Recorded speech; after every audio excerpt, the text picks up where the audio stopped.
সব খবর যমুনা টেলিভিশনের নিয়মিত আয়োজন সব খবরে আপনাদের সবাইকে স্বাগত জানাচ্ছি আমি জান্নাতুল কলি। সবাই যেন নির্বিঘ্নে আইনশৃঙ্খলা বাহিনীর সহায়তা ছাড়াই আনন্দ উদযাপন করতে পারেন তেমন একটা সমাজ নির্মাণ করতে চায় অন্তর্বর্তী সরকার। বিকেলে ঢাকেশ্বরী মন্দিরে পূজামণ্ডপ পরিদর্শন শেষে মতবিনিময় অনুষ্ঠানে এসব কথা বলেন প্রধান উপদেষ্টা ডক্টর মোহাম্মদ ইউনূস। তিনি বলেন, আইনশৃঙ্খলা বাহিনী খুবই আন্তরিকতার সাথে নিরাপত্তার কাজটি নিখুঁতভাবে করছে। বলেন, এমন একটি রাষ্ট্র গঠন করতে হবে যা নিয়ে সবাই গর্ব করবে। শারদীয় দুর্গাপূজা উপলক্ষে হিন্দু সম্প্রদায়ের সঙ্গে শুভেচ্ছা বিনিময় ও পূজামণ্ডপ পরিদর্শন করতে বিকেলে ঢাকেশ্বরী মন্দিরে যান অন্তর্বর্তী সরকারের প্রধান উপদেষ্টা ডক্টর মোহাম্মদ ইউনূস। এ সময় পূজামণ্ডপ পরিদর্শনের পাশাপাশি সনাতন ধর্মাবলম্বীদের সাথে কুশল বিনিময় করেন তিনি। পূজামণ্ডপ ও দুর্গাপূজার আনুষ্ঠানিকতা পরিদর্শন করে হিন্দু সম্প্রদায়ের সঙ্গে মতবিনিময় সভায় অংশ নেন প্রধান উপদেষ্টা। আপনারা একেবারে নির্বিঘ্নে নির্ভয়ে আগামীকাল আপনাদের পূজা পার্বণ সম্পন্ন করে প্রতিমা বিসর্জন দিতে পারবেন। এ সময় হিন্দু সম্প্রদায়কে দুর্গাপূজার শুভেচ্ছা জানান তিনি। বলেন, দুর্গাপূজার মহা উৎসবে সারা দেশে একটি আনন্দের পরিবেশ সৃষ্টি হয়েছে। 4 দিনের ছুটি, এই ছুটি সবাইকে অত্যন্ত আনন্দিত করেছে, আমাকেও। আমিও ছুটি পেয়েছি, সহজে ছুটি দেন আমাকে। তার সঙ্গে দুর্গাপূজার মহোৎসব দুটো মিলিয়ে সারা দেশে একটা আনন্দের জোয়ার সৃষ্টি হয়েছে। দুর্গাপূজাকে কেন্দ্র করে কোনো রকম বিশৃঙ্খলা যাতে না হয় সেজন্য সরকার এবং সরকারের বাইরে সবাই আন্তরিকভাবে চেষ্টা করছে বলে জানান প্রধান উপদেষ্টা। আমরা এমন এক বাংলাদেশ তৈরি করতে চাই যে বাংলাদেশে আমাদের যারা এই দেশের নাগরিক তাদের সকলেরই সমান অধিকার, এই কথা যেন আমরা নিশ্চিত করি। শুধু কিতাবে লিখে গেলে হবে না। ছাত্র জনতা তাদের জীবন দিয়েছে এবং নতুন বাংলাদেশ সৃষ্টি করার স্বপ্ন নিয়ে এই যাত্রা শুরু করেছে। আমরা এই স্বপ্নকে বাস্তবায়িত করতে চাই, এটা শুধু কথার মধ্যে সীমাবদ্ধ রাখতে চাই না। প্রধান উপদেষ্টা বলেন, ছাত্র জনতার অভ্যুত্থান আমাদের মহা সম্ভাবনা তৈরি করে দিয়েছে। নতুন বাংলাদেশে কি কি দরকার তা চিহ্নিত করে কাজ করতে হবে।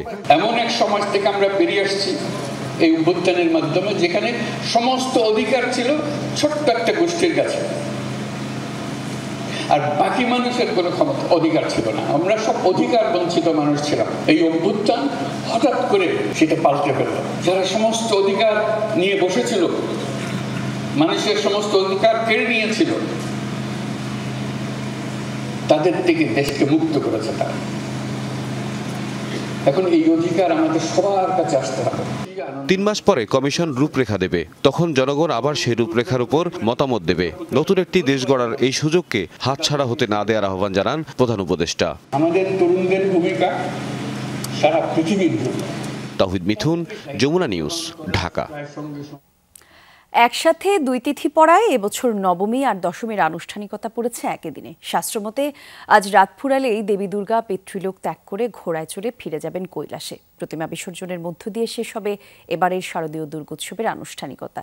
এরই মধ্যে শেষ হয়েছে পূজার সব রীতি। ভক্তদের চাওয়া, দেবীর আশীর্বাদে শান্তি ফিরবে ধরণীতে, গড়ে উঠবে সম্প্রীতির বাংলাদেশ।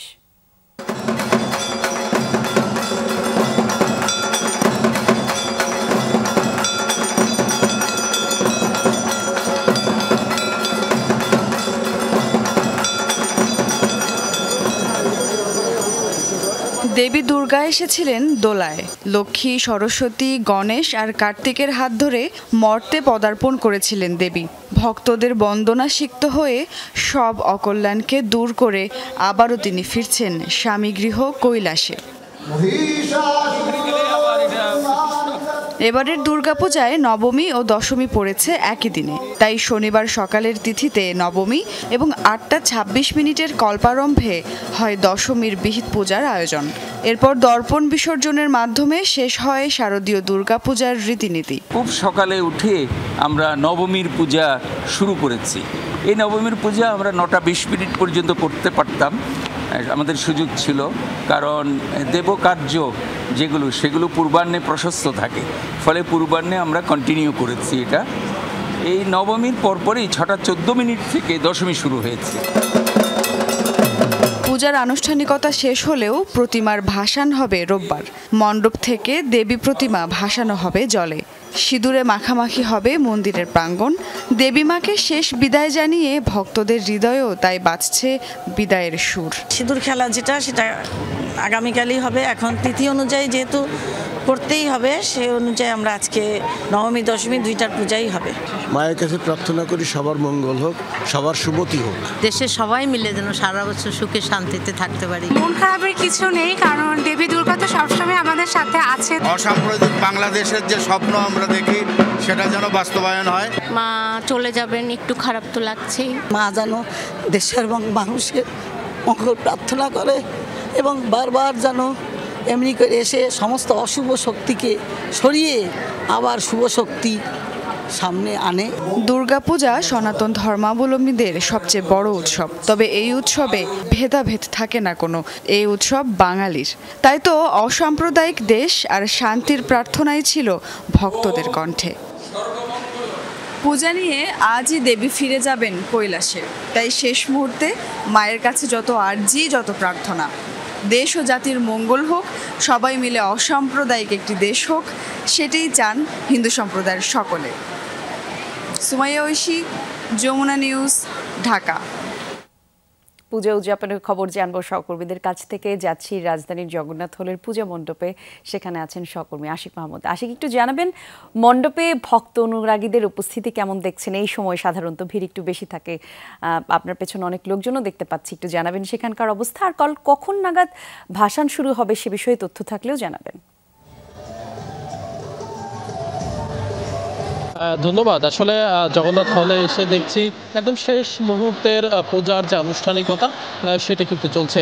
আপনারা জানেন যে হিন্দু ধর্মাবলম্বীদের সবচেয়ে বড় ধর্মীয় অনুষ্ঠান শারদীয় দুর্গাপূজা একদম শেষ সময়ের আনুষ্ঠানিকতা চলছে। আর একটু জানাতে চাই যে সপ্তমী এবং অষ্টমী যেমন একদিনে পড়েছিল, এবার নবমী এবং দশমী সেটিও কিন্তু একদিনেই পড়েছে। সে কারণে দুটি পূজার যে আনুষ্ঠানিকতা একসাথেই চলছে। অর্থাৎ নবমী পূজা শেষ হলে আজই দশমীর পূজা হবে এবং আগামীকাল ঠাকুরকে বিসর্জন দেওয়া হবে, অর্থাৎ দুর্গাকে নদীতে ভাসিয়ে দেওয়া হবে। অর্থাৎ হিন্দু ধর্মাবলম্বী যারা রয়েছেন, অর্থাৎ ভক্তরা যারা রয়েছে, তারা কিন্তু শেষ সময়ের জন্য তাদের ভগবানের কাছে তারা একদম শেষ সময়ের চাওয়া পাওয়া কি আছে দেশের জন্য, নিজের জন্য, সেই চাওয়া পাওয়ার কাজ এবং পূজা অঞ্জলির কাজগুলো কিন্তু চলছে। আমরা বিভিন্ন মন্দির ঘুরেছি, বিভিন্ন পূজা মণ্ডপ ঘুরেছি, সব জায়গায় কিন্তু এক ধরনের উৎসবের আমেজ লেগেছে। সবাই কিন্তু দেখছি যে পরিবার পরিজন নিয়ে একসাথে বিভিন্ন পূজা মণ্ডপ পরিদর্শন করছেন। একজন কিন্তু একাধিক, অর্থাৎ কেউ 4টা 5টা করে পূজা মণ্ডপ তারা পরিদর্শন করছেন এবং তারা কিন্তু বিভিন্ন জায়গায় অঞ্জলি দিচ্ছেন, পূজা দিচ্ছেন এবং তারা তাদের সৃষ্টিকর্তার কাছে তাদের মনের চাওয়া পাওয়ার যে বিষয়গুলো আছে, তাদের সমস্যা সমাধানের বিষয়গুলো তারা তাদের সৃষ্টিকর্তার কাছে চাইছেন এবং দেশ এবং সমাজ এবং পৃথিবীর শান্তির মঙ্গল কামনায় তারা প্রার্থনা করছেন। সবার মাঝেই একটি প্রত্যাশা, একটি জায়গা। সবাই বলছেন যে দেশের সকল হানাহানি বিভেদ ভুলে যান, সবাই খুব ভালোভাবে দেশের সামগ্রিক উন্নতি হোক, সেই চাওয়া পাওয়া প্রত্যাশা নেই সব জায়গায়। জগন্নাথ হলে কিন্তু অত্যন্ত মনোরম দৃশ্য, দারুণ সুন্দর আলোকসজ্জা করা হয়েছে, একদম দৃষ্টিনন্দন একটি বিষয় দেখা যাচ্ছে। সব মিলিয়ে খুব শান্তিপূর্ণ পরিবেশে এখন পর্যন্ত দেখা যাচ্ছে আইন শৃঙ্খলা পরিস্থিতির কোনো অবনতি নেই। খুব শান্তিপূর্ণ পরিবেশে পুণ্যার্থীরা কিন্তু তারা পূজা এবং শেষ সময়ের যে আনুষ্ঠানিকতা সেটি কিন্তু চলছে। হয়তো আর কিছুক্ষণ বাকি, রাত পোহালেই তারা তাদের দেবী দুর্গাকে বিসর্জন দেবেন। সব মিলিয়ে একদম শেষ সময়ের আনুষ্ঠানিকতা চলছে বলা যায়। ধন্যবাদ আপনাকে আশিক আমাদের সঙ্গে যুক্ত হবার জন্য। যাব রমনা কালী মন্দিরে এ পর্যায়ে, সেখান থেকে আমাদের সহকর্মী শওকত মঞ্জুর শান্ত আমাদেরকে বেশ কিছু তথ্য জানাবেন। শান্ত, দুর্গোৎসবের এখনকার আয়োজন কি চলছে আমাদেরকে জানাবেন, আর ভক্ত অনুরাগীদের ভিড় কেমন দেখছেন সেটাও জানাবেন। সবার আগে ভক্ত অনুরাগীদের ভিড়ের কথাই বলবো। বিকেলের পর থেকে অসংখ্য ভক্তনুরাগী কিন্তু এই পূজা মণ্ডপের যে স্থল সেখানে এসে জড়ো হচ্ছেন, আসা যাওয়ার মধ্যেই আছেন এবং একের পর এক মানুষ এসে কিন্তু এখানে দেবী দর্শন করছেন, দেবীর প্রতি অঞ্জলি জানাচ্ছেন এবং নিজেদের যে একটা স্মৃতি সেই স্মৃতি সংরক্ষণ করছেন। সবার সাথে কথা হচ্ছিল, তারা কিন্তু বলছিলেন যে তারা দীর্ঘ প্রতীক্ষায় থাকেন, একটি বছর দেবী এসেছেন এবং দেবী তাদের জন্য সুবাতাস নিয়ে আসবেন, শান্তির আবহ নিয়ে আসবেন, সেটাই তারা প্রত্যাশা করছেন। এবং আপনি নিশ্চয়ই দেখতে পাচ্ছেন যে এই অগণিত মানুষ সবাই কিন্তু এসেছেন এবং তারা শুধুমাত্র যে এই মণ্ডপেই ঘুরছেন বিষয়টি এরকম নয়, তারা কিন্তু আশেপাশের বিভিন্ন মণ্ডপে যাওয়া আসা করছেন, প্রতিমা দর্শন করছেন। এবং আয়োজনের কথা যদি বলি, এখনও এখানে যে সন্ধ্যা আরতি সেটি এখনও শুরু হয়নি এবং তারা বলেছেন যে সন্ধ্যার পরপর অর্থাৎ 7টার দিকে এখানে আরতি শুরু হতে পারে এবং সেখানে অসংখ্য ভক্ত অনুরাগী অংশগ্রহণ করবেন এটাই প্রত্যাশা করা যাচ্ছে। আর পাশাপাশি তারা জানিয়েছেন যে আগামীকাল সকাল 9টায় এখানে সিঁদুর খেলা অনুষ্ঠিত হবে এবং বিজয়া দশমী অনুষ্ঠিত হবে। কলি। বাহ, চমৎকার, ধন্যবাদ আপনাকে শান্ত। পঞ্জিকা অনুযায়ী শারদীয় দুর্গোৎসবের শেষ দিন বিজয়া দশমী আজ। মণ্ডপে মণ্ডপে বিদায়ের সুর। এবছর একই দিনে 2 তিথি পড়ে যাওয়ায় নবমী এবং বিজয়া দশমী একসাথে অনুষ্ঠিত হয়েছে। শেষ হয়েছে দশমীর বিহিত পূজা। প্রতিমা দর্শনের পাশাপাশি দেবীর কাছে বিশ্বশান্তি এবং সমৃদ্ধি কামনা করেছেন ভক্তরা।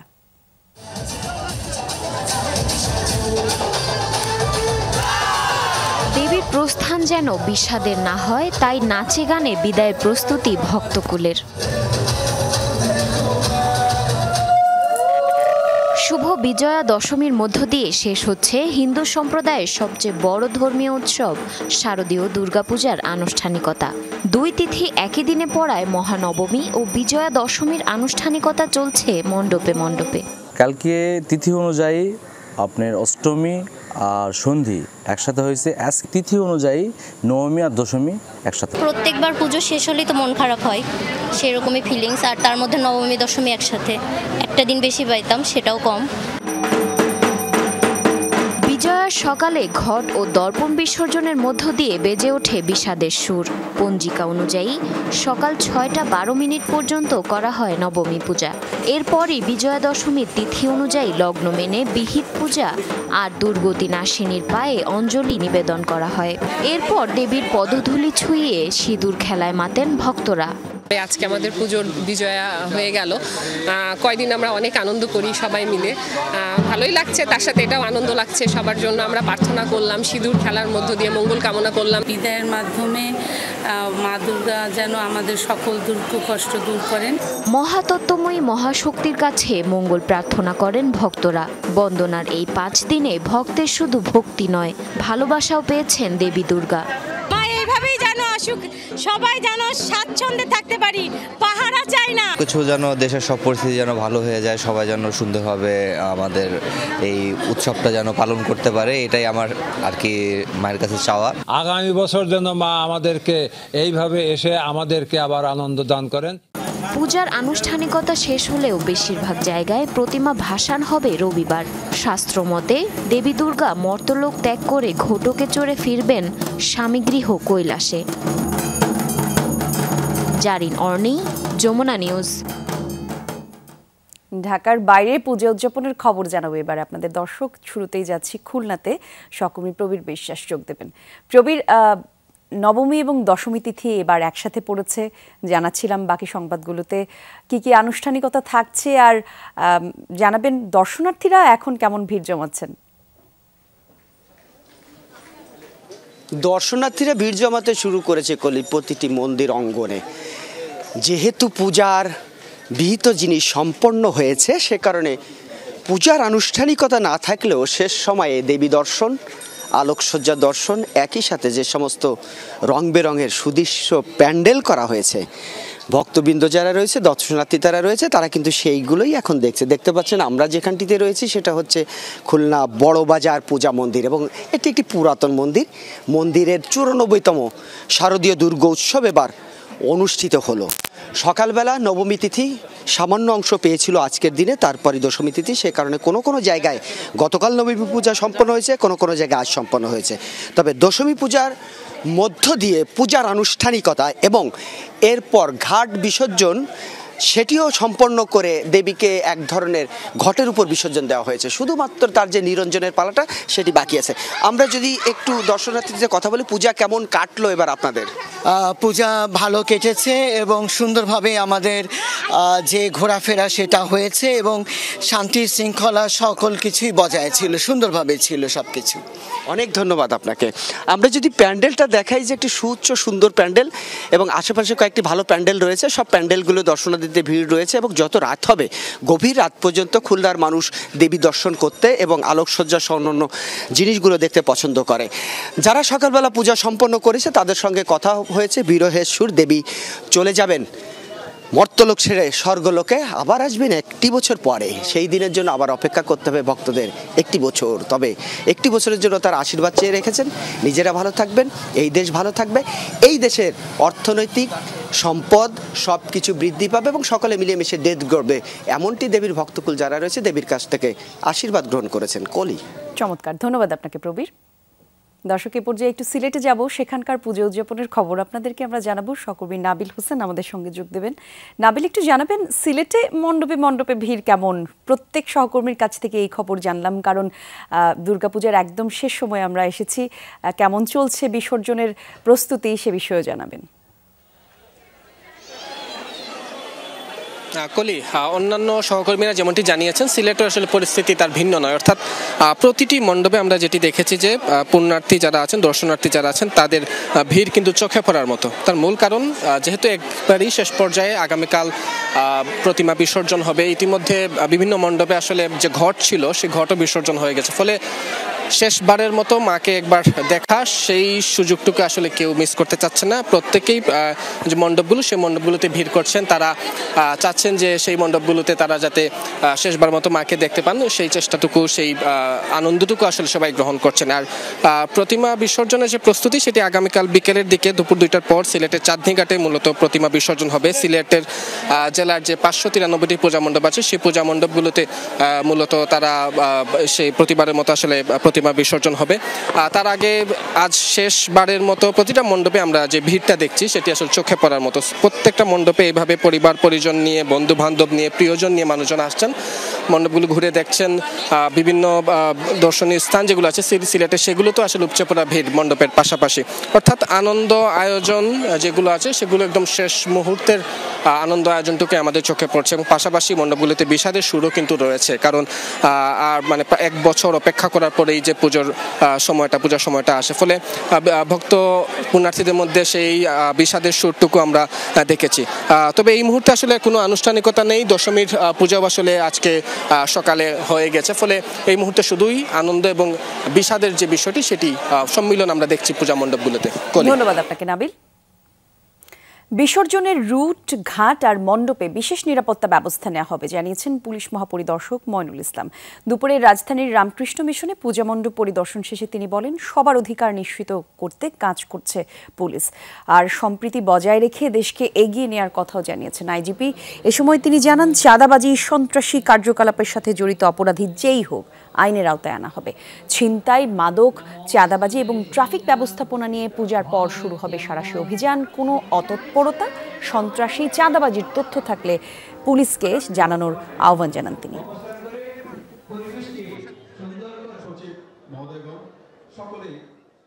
যারাই করতে চাবে কোনো কিছু, তাদেরকে কোনো সুযোগ নাই সে পার পেয়ে যাবে, পার পাওয়ার কোনো সুযোগ নাই, সেটুকুভাবে আশ্বস্ত করতে চাই। আমরা পূজার পরে এই ছিনতাই, চাঁদাবাজি, সন্ত্রাসী কার্যকলাপ সহ মাদক এবং ট্রাফিক ব্যবস্থাপনা, এই সবগুলো নিয়ে আমরা সাঁড়াশি অভিযান শুরু করব। দেশে উৎসবমুখর পরিবেশে সনাতন সম্প্রদায়ের প্রধান ধর্মীয় উৎসব দুর্গাপূজা উদযাপিত হয়েছে। আইনশৃঙ্খলা বাহিনীর কড়া নিরাপত্তার কারণে সবাই নির্বিঘ্নে পূজা উদযাপন করেছে। সকালে ঢাকা বিশ্ববিদ্যালয়ের জগন্নাথ হলে দুর্গাপূজা মণ্ডপ পরিদর্শন শেষে এসব কথা বলেন বিএনপির সিনিয়র যুগ্ম মহাসচিব রুহুল কবির রিজভী। তিনি বলেন, রাজনৈতিক স্বার্থ হাসিলের জন্যই একটি মহল পূজা নিয়ে বিভেদের কথা শোনাচ্ছে। উৎসব নিয়ে কেউ আর দেশের মানুষকে বিভাজিত করতে পারবে না বলেও জানান তিনি। উৎসবে কেউ যেন বিশৃঙ্খলা সৃষ্টি করতে না পারে সে বিষয়ে সজাগ থাকার আহ্বান জানান বিএনপির নেতা রুহুল কবির রিজভী।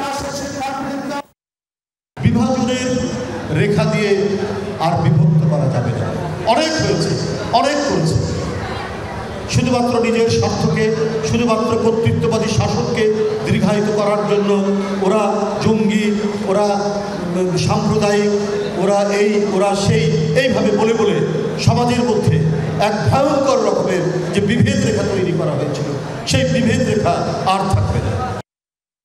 দুর্গাপূজায় সবচেয়ে বেশি বরাদ্দ দেওয়া হয়েছে এবছর, জানিয়েছেন স্বরাষ্ট্র উপদেষ্টা অবসরপ্রাপ্ত লেফটেন্যান্ট জেনারেল জাহাঙ্গীর আলম চৌধুরী। সকাল থেকে দুপুর পর্যন্ত মুন্সিগঞ্জের শ্রীনগর এবং সিরাজদিখানের বেশ কয়েকটি মণ্ডপ পরিদর্শন করেন তিনি। স্বরাষ্ট্র উপদেষ্টা বলেন, আগে পূজা উদযাপনে যে পরিমাণ টাকা বরাদ্দ দেওয়া হতো, এবছর তার চেয়ে বেশি বরাদ্দ দিয়েছে অন্তর্বর্তী সরকার। নির্বিঘ্নে পূজা উদযাপন হচ্ছে জানিয়ে স্বরাষ্ট্র উপদেষ্টা বলেন, মণ্ডপের নিরাপত্তায় সেনাবাহিনী, র্যাব, পুলিশ এবং আনসার সদস্যরা নিয়োজিত রয়েছেন। পুলিশ, বিডিআর, আর্মি, আনসার, তারপরে নেভি, এয়ারফোর্স, র্যাব সবাই কিন্তু দেওয়া হচ্ছে যেন পুজো ভালোভাবে হয়। রোকেয়া বিশ্ববিদ্যালয়কে বৈষম্যহীন শিক্ষা প্রতিষ্ঠান হিসেবে গড়ে তোলার উদ্যোগ নিয়েছে সরকার, জানিয়েছে তথ্য উপদেষ্টা নাহিদ ইসলাম। দুপুরে বিশ্ববিদ্যালয়ের ১৬তম প্রতিষ্ঠা বার্ষিকী উপলক্ষে সেখানে যোগ দেন তিনি। নাহিদ ইসলামের নেতৃত্বে আনন্দ শোভাযাত্রায় ক্যাম্পাস প্রদক্ষিণ করে অংশ নেন শিক্ষক শিক্ষার্থীরা। পরে স্বাধীনতার স্মারক অনুষ্ঠানে অংশ নেন নাহিদ ইসলাম। এ সময় তিনি বলেন, বিগত ১৬ বছরে বিশ্ববিদ্যালয়ের উন্নয়নে যে বৈষম্য হয়েছে তা দূর করতে হবে। আবু সাইদের স্বপ্ন বাস্তবায়নে শিক্ষা এবং গবেষণা এগিয়ে নেওয়ার কথা জানান তিনি। এদিকে অনুষ্ঠানের মঞ্চে বঙ্গবন্ধু পরিষদ এবং ছাত্র জনতার অভ্যুত্থানের বিরুদ্ধে কলাম লেখক দুই শিক্ষককে সম্মাননা দেয় নিজের স্মারক প্রত্যাখ্যান করেন নাহিদ ইসলাম। নবনিযুক্ত যিনি ভিসি স্যার রয়েছেন তার সাথে আমরা আলোচনা করেছি, এর আগেও হলের প্রয়োজন রয়েছে এখানে। এছাড়াও এখানে আরো কিছু সুযোগ সুবিধা বৃদ্ধির প্রয়োজন রয়েছে এবং আবু সাইদ যে বিশ্ববিদ্যালয়ের ছাত্র, যে বিশ্ববিদ্যালয় এই অভ্যুত্থানের লড়াই শুরু করেছে, অবশ্যই সেই বিশ্ববিদ্যালয়ের ছাত্ররা, শিক্ষকরা অবহেলিত থাকবে না। বৈষম্য বিরোধী ছাত্র আন্দোলনের সময়ে আহতদের চিকিৎসা না দিয়ে পুলিশে ধরিয়ে দিলেও জড়িত স্বাধীনতা চিকিৎসক পরিষদ সচিব, নেতা এবং সদস্যদের বিরুদ্ধে ব্যবস্থা না নেয় ক্ষোভ জানিয়েছেন আহতরা। দুপুরে অনলাইনে মৃত্যুর মুখোমুখি বৈষম্য বিরোধী ছাত্র আন্দোলনকারীদের অভিজ্ঞতা শীর্ষক সেমিনারে আহত শিক্ষার্থীরা এই অভিযোগ করেন। তারা বলেন, আন্দোলনের সময় আওয়ামী লীগকে সহায়তা করতে সে সময় আহতদের চিকিৎসা বন্ধ রাখে অনেক চিকিৎসক। আহত শিক্ষার্থীরা আরও জানান, আওয়ামী লীগ সরকারের সহায়ক হিসেবে পুলিশ, চিকিৎসক সহ ছাত্রলীগের অপকর্মের লোমহর্ষক ঘটনার কথা। রাজধানীর উত্তরার যাত্রাবাড়িতে আহত ছাত্র জনতার চিকিৎসা বন্ধ করে দেন অনেক চিকিৎসক এবং তারা পুলিশের ছাত্রলীগকে খবর দিয়ে দ্বিতীয় দফায় নির্যাতন করত আহত ব্যক্তিদের। এমনকি নিহতদের লাশ দাফনেও পুলিশি বাধার কথা জানান বিভিন্ন শিক্ষা প্রতিষ্ঠান থেকে আন্দোলনরত অংশ নেয়া আহত শিক্ষার্থীরা। স্বাস্থ্যখাতে দুর্নীতি দূর করে এই খাতকে রুগ্ন দশা থেকে রক্ষা করতে আলাদা স্বাস্থ্য কমিশন গঠনের দাবি জানিয়েছে সুস্বাস্থ্যের বাংলাদেশ নামের একটি সংগঠন। জাতীয় প্রেস ক্লাবে এক গোল টেবিল বৈঠকে বক্তারা দ্রুত স্বাস্থ্য সুরক্ষা আইন করার দাবি জানান। গোল টেবিলে অংশ নেন গত ১৫ বছরে বৈষম্যের শিকার ও বঞ্চিত চিকিৎসকরা। এ সময় হাসপাতালে যন্ত্রপাতি, ঔষধ আর চিকিৎসা সরঞ্জাম অবকাঠামো সহ নানান দুর্নীতির অভিজ্ঞতা তুলে ধরেন। তারা বলেন, চিকিৎসক নার্সদের নিয়োগ, পদোন্নতি এবং বদলি এতদিন হয়েছে ঘুষের বিনিময়ে। স্বাস্থ্য অধিদপ্তরের নতুন মহাপরিচালক ডাক্তার নাজমুল হোসেন জানান, রোগীদের প্রতি চিকিৎসক এবং হাসপাতালের আরও বেশি সহানুভূতিশীল হতে হবে। গাজা ইসরায়েলি বাহিনীর আগ্রাসনের ভয়াবহতা কমছেই না। বর্বর হামলায় ২৪ ঘন্টায় আরও ৫৬ জনের মৃত্যু হয়েছে। শুক্রবার হামলার প্রধান টার্গেট ছিল উত্তর গাজার জাবালিয়া শরণার্থী শিবির। ফাইটার জেট দিয়ে গুঁড়িয়ে দেওয়া হয় অন্তত ৪টি আবাসিক ভবন। মৃত্যু হয় কমপক্ষে ২২ জনের, আহত আরও ৩০ জন। নিখোঁজ রয়েছেন ১৪ জন। ধারণা করা হচ্ছে ধ্বংসস্তূপের নিচে চাপা পড়ে আছেন তারা। গাজা সিটিতেও হামলা জোরদার করা হয়েছে। তুফাহ এলাকায় বোমা বর্ষণে বিধ্বস্ত হয়েছে বেশ কয়েকটি ঘরবাড়ি, প্রাণ হারিয়েছেন কমপক্ষে ৩ জন, আহত রয়েছেন আরও অনেকেই। গাজায় ১ বছর ধরে চলমান ইসরায়েলি আগ্রাসনে প্রাণহানি ছাড়িয়েছে ৪২,০০০-এর।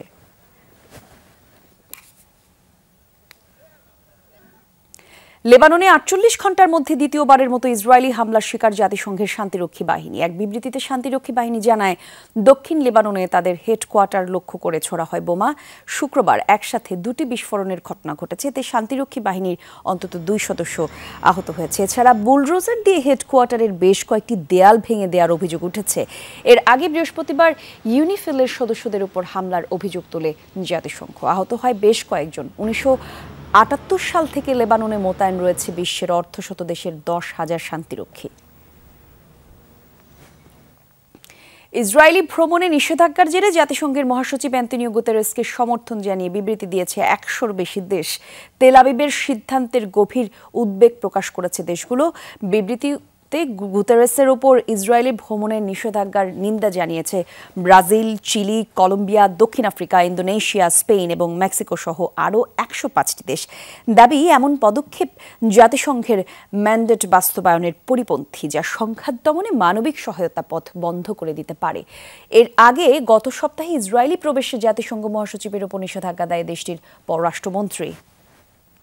বিভিন্ন সরকারি প্রতিষ্ঠান থেকে আওয়ামী লীগের লোকজন সরিয়ে দিতে হবে, নয়তো অন্তর্বর্তীকালীন সরকারের দুর্নাম হবে, মন্তব্য করেছেন বিএনপি চেয়ারপারসনের উপদেষ্টা জয়নুল আবেদিন ফারুক। দুপুরে ঢাকা রিপোর্টার্স ইউনিটিতে আলোচনা সভায় এমন মন্তব্য করেন তিনি।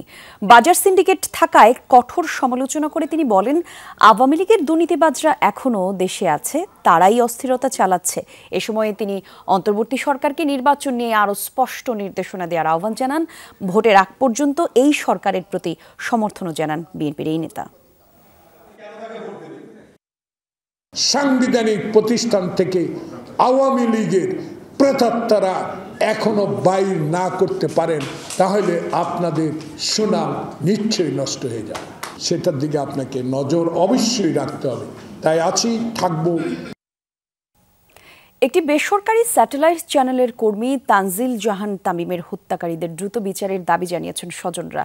সকালে জাতীয় প্রেস ক্লাবের সামনে আয়োজিত মানববন্ধন থেকে এই দাবি জানান তারা। এই সময় স্বজনরা অভিযোগ করেন, ফ্ল্যাটের মালিকানা বুঝিয়ে না দিয়ে বিএনপি নেতা রবিউল আলমের ডেভেলপার কোম্পানির লোকজন পিটিয়ে হত্যা করে তামিমকে। আর এই কাজে সহযোগিতা করেছেন মাদকদ্রব্য নিয়ন্ত্রণ অধিদপ্তরের উপপরিচালক মামুন। অভিযোগ করেন, এর আগেও মামুন তৎকালীন ডিবির অতিরিক্ত কমিশনার হারুনুর রশিদের শ্বশুরকে দিয়ে ক্ষমতার অপব্যবহার করেছে।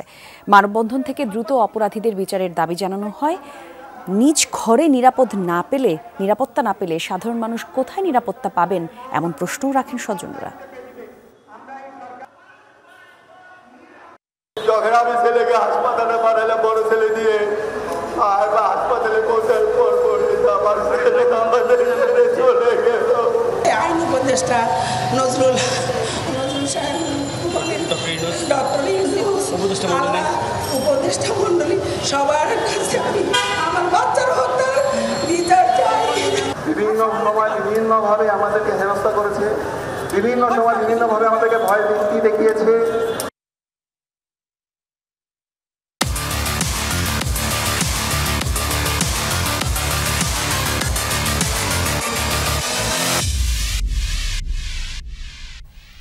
নারী বিশ্বকাপে নিজেদের শেষ ম্যাচে প্রাপ্তির খাতায় কিছু একটা নিয়ে ফিরতে চায় বাংলাদেশ। দক্ষিণ আফ্রিকার বিপক্ষে রাত 8টায় মাঠে নামে টাইগ্রেসরা। নারী টি-20 বিশ্বকাপে আর কোনো সমীকরণের হিসেবে নেই বাংলাদেশ। তবে শারজায় সেমির স্বপ্নভঙ্গ হওয়ার একদিন পরেই কঠিন প্রতিপক্ষ দক্ষিণ আফ্রিকার বিপক্ষে মাঠে নেমেছে জ্যোতিরা। 3 ম্যাচে 2 পরাজয়। পারফরমেন্সের বিচারে ভালোর চেয়ে মন্দের পাল্লাটাই ভারী।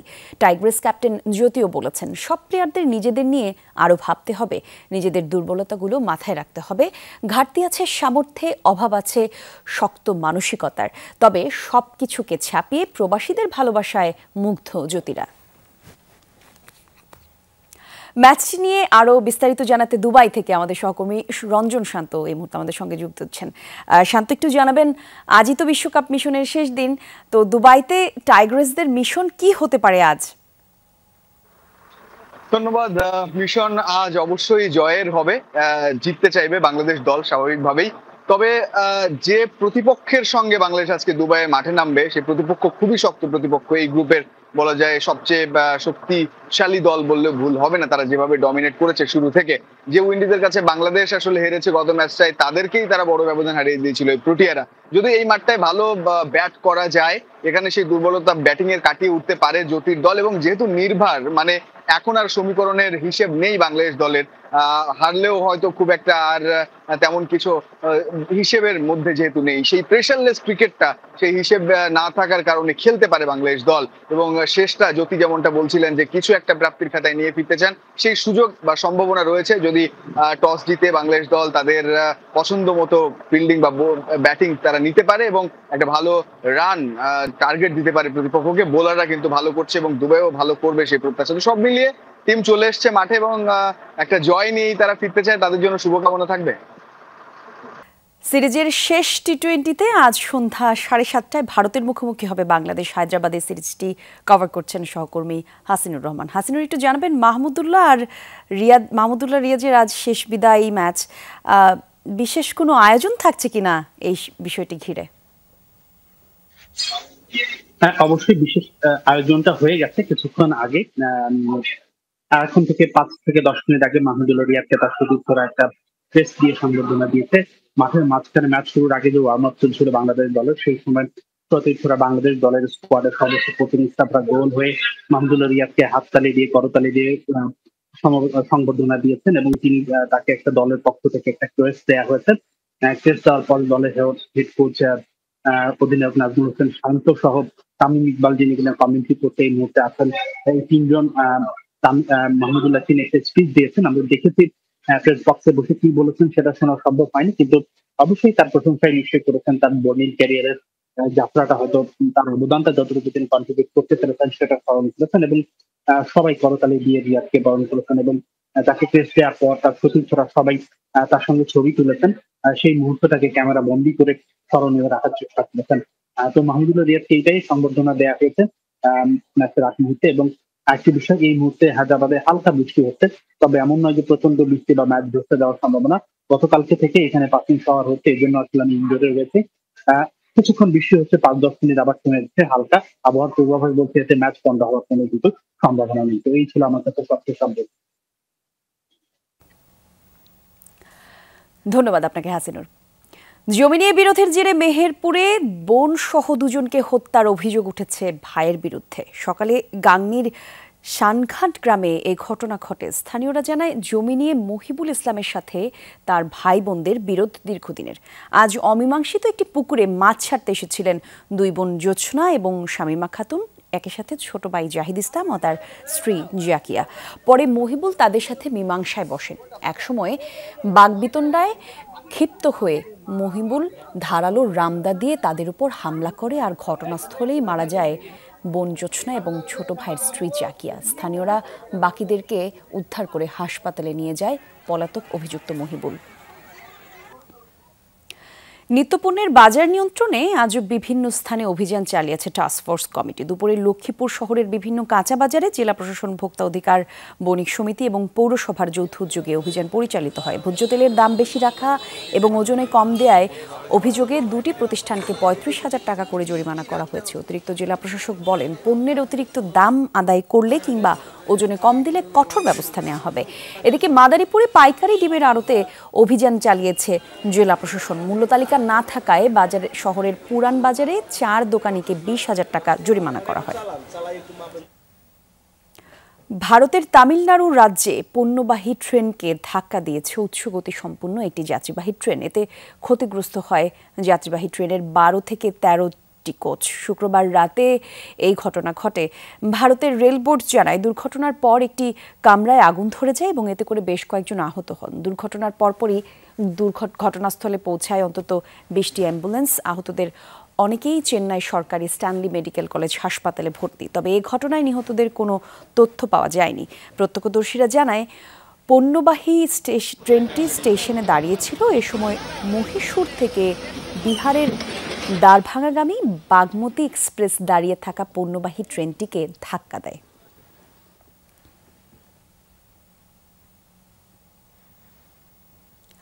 রুশ প্রেসিডেন্ট ভ্লাদিমির পুতিনের সাথে বৈঠক করেছেন ইরানের প্রেসিডেন্ট মাসুদ পেজেশকিয়ান। শুক্রবার তুর্কমেনিস্তানে হয় দুজনের বৈঠক।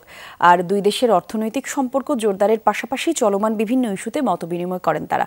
মধ্যপ্রাচ্যের বর্তমান পরিস্থিতি নিয়েও আলোচনা হয়। পুতিন বলেন, আন্তর্জাতিক বিভিন্ন ইস্যুতে মস্কো তেহরানের দৃষ্টিভঙ্গি প্রায় কাছাকাছি। জানান, বরাবরই ইরান রাশিয়া সম্পর্ক উন্নয়নে অগ্রাধিকার দেয় মস্কো। পেজেশকিয়ানের দাবি, অর্থনৈতিক এবং সাংস্কৃতিক দিক দিয়ে ইরান রাশিয়ার বন্ধুত্বপূর্ণ সম্পর্ক আরও শক্তিশালী হচ্ছে। বৈঠকে রাশিয়ার কাজানে আসন্ন 2023-24 সালের ব্রিক্স সম্মেলনে যোগ দিতে পেজেশকিয়ানকে আমন্ত্রণ জানান পুতিন। ইরানের প্রেসিডেন্ট হিসেবে দায়িত্ব গ্রহণের পর এই প্রথম রুশ প্রেসিডেন্টের সাথে সাক্ষাৎ হলো মাসুদ পেজেশকিয়ানের।